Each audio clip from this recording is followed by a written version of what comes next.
انا ما اعرفش اي حاجه خالص عن البرمجه وعايز ابدا في المجال. ايه اللي المفروض اعمله؟ ده موضوع الفيديو بتاع النهارده، فما تنساش تعمل لايك وفولو، ولو انت تتفرج على اليوتيوب ما تنساش تعمل سبسكرايب. ويلا بينا. الموضوع بينقسم لطريقين.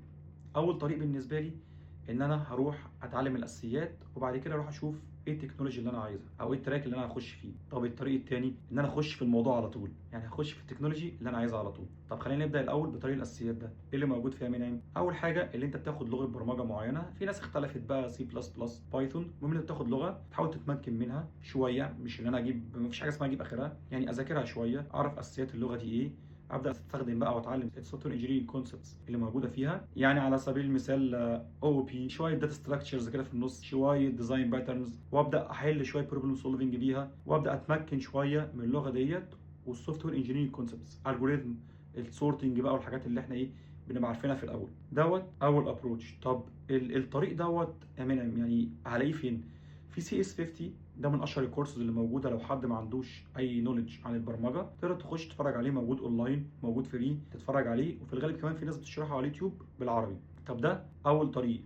نضيف عليه حته بسيطه، لو انا بقى رايح لتراك الماشين ليرنينج والاي اي، هلاقي ان انا ممكن اضيف عليه شويه بهارات كده زي statistics وماث اللي هم الرياضه والاحصاء. دول لازم يبقوا موجودين في الاول، وابدا بعد كده بقى بيتطوروا ويوصلوا لحاجات تانيه انا مش ضالع بيها عشان ما هبتش يعني فيها.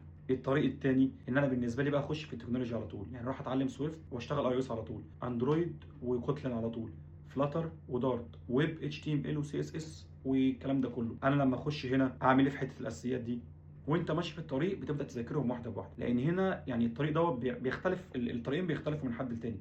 يعني مثلا لو انت تسالني دلوقتي تقول لي انهي الاحسن اروح لانهي، اقول لك دي بتختلف من حد للتاني. لو انت عندك القدره والوقت والفلوس والمجهود اللي انت تبدا بحته الاساسيات، وده طبعا يفضل جدا لو عندك الحاجات دي كلها، طبعا نروح اتعلم الاساسيات وابدا من الاول.